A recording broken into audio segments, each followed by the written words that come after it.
Welcome to the fourth and final game of the evening. Up this time is ATOMINE. ATOMINE is a twin-stick procedural shooter roguelite set in a virtual world with minimalist design, where the player recounts on the screen the real events of Stuxnet, the first weapon ever created in the form of a computer virus. Right, so that's a fair bit to unpack here. And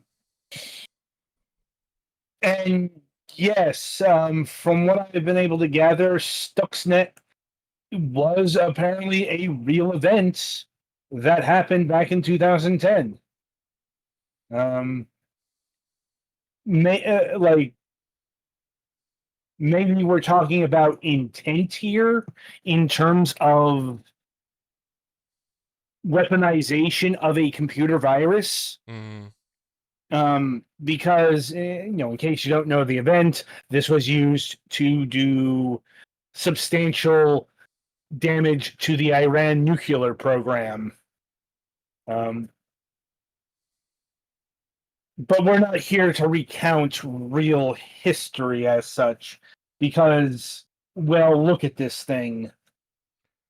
Yeah, this is probably a little more than was going on during that, actually, Yeah. Because, Like, for those of you who don't know, hacking is not like what you see on the computer. It's very quiet. It's also generally not about typing super fast. Yeah. Also, a lot of the time it involves calling people on the phone and telling them that you need their password for an admin reset of the system update. Yep. Social engineering.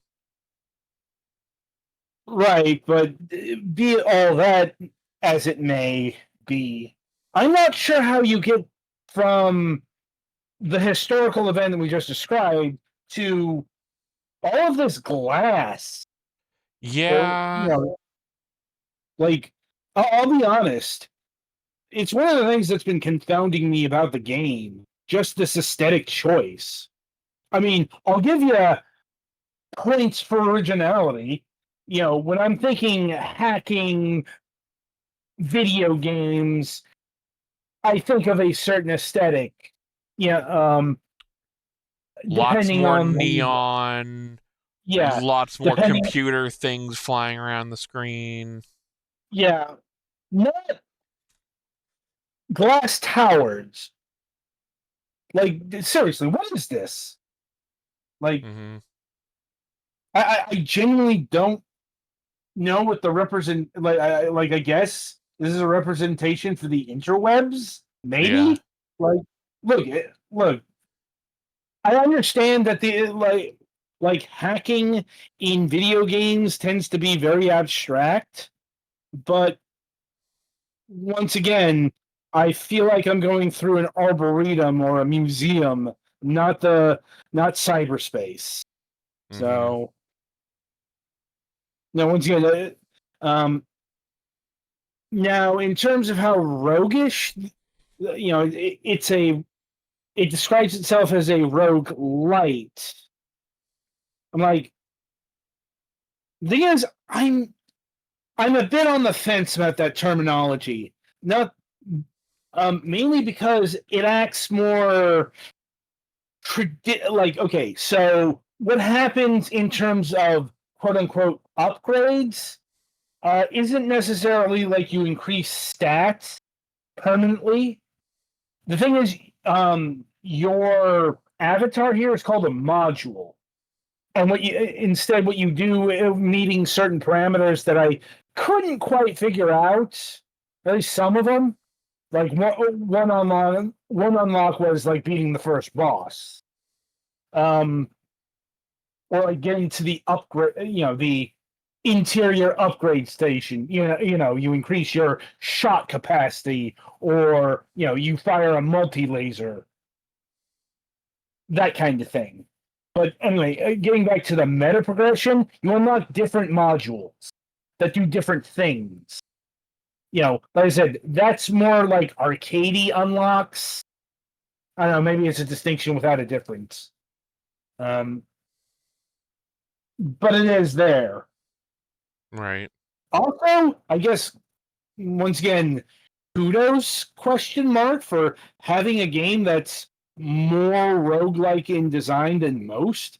If only because there's a fuck ton of square rooms here, Mm-hmm. And rectangles that remind me a lot more of the actual Rogue than a lot of games that, tout the roguelike light designation. Yeah, but you don't need to equip your gun in one hand, your bullet in the other hand, and then shoot using the throw command, so... True. Also, it's real time and not turn based, so that's another point against it in that designation. Yeah. And I won't lie, this game does get visually monotonous rather quickly. Yeah, I could do without as violent a camera shake as this has. You can turn that off. I Mm. turned that off. Yeah. Go into settings and turn off the screen shake. I did that very quickly. Yeah, the glitch effect, it's fun for like It's probably three. the most computerized thing I can think of here, Yeah, outside of maybe the enemies. Fun for about 3 seconds. Like, maybe?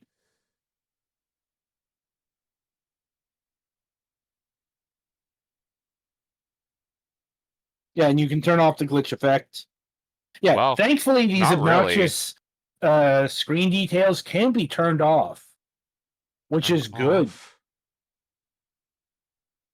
That being said, the thing I found about this game is, at least as far as I got, it's all the same looking glass where columns. Yeah, maybe this on game the is a upper lot levels better things without the change, screen but effect. this being a roguelike and a twin stick shooter, it won't surprise you to learn that this game is hard. Like the basic ass enemies pack quite the punch.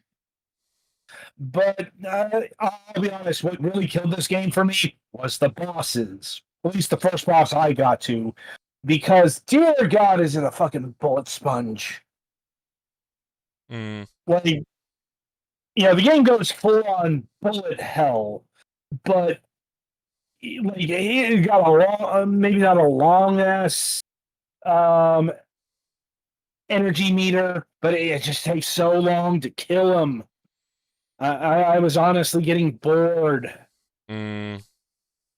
And when I finally beat the boss, and I suppose on the other hand, it does upgrade. It kept getting more bullets, more shields, more everything. It stayed a challenge. So at least it wasn't fully tedious, but still, I was like, this boss probably should have died a good chunk of time ago, at least in my estimation. I don't know. It's like in this kind of fast-paced arcade action, I'm used to much quicker deaths. Or at least, a boss like this probably should have been later on, not the very first one. Once again, it's kind of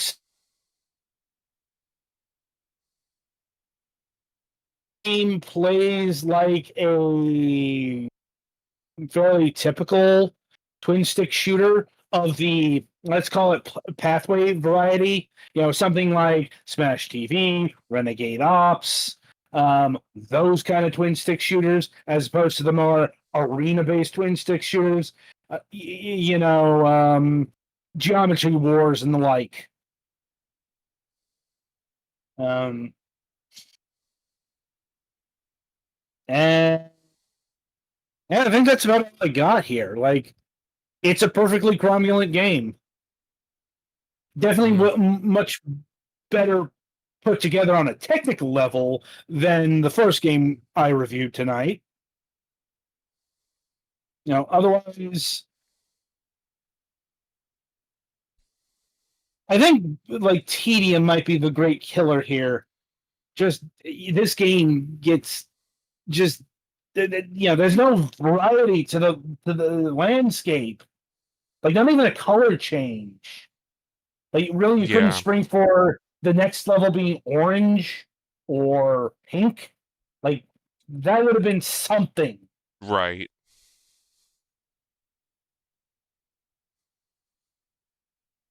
So now, in terms of pricing, I'd say it's pretty typical twin stick shooter pricing as well.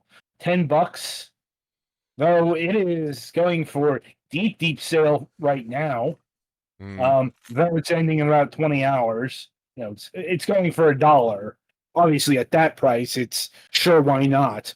But I'm not sure how often this goes on sale, so gotta evaluate on the terms of the full price. And yeah, $10 is perfectly acceptable for this type of game and this level of polish and quality at all. It's just honestly, there are other twin stick shooter games that I would rather play. I've mentioned some of them already. Anything further from you guys? No, I think I'm good. I am satisfied. All right then. So yeah, that'll do it for ATOMINE here. And yeah, that'll do it for the review session. So coming up on the week ahead, I am pleased to announce that yeah, after a couple of weeks of being in the dead zone, guest wise, we have guests once again, and they've confirmed. Obviously, nothing is 100% until we get there, but that's just kind of occupational hazard, as we call it. Anyway, coming up, if I can find the right page here, bloody hell. Right. On Wednesday, August 6th, we'll be having Damon of Exit Condition. They're the creators of Exit Condition 1 HD. Exit Condition 1 is a sci-fi puzzle adventure with escape room bones. You awaken in a cryogenic storage facility where a robot refers to you as the curator and alerts you to a security system malfunction. The portal back to civilization is down. Can you outwit security, restore the portal, and escape?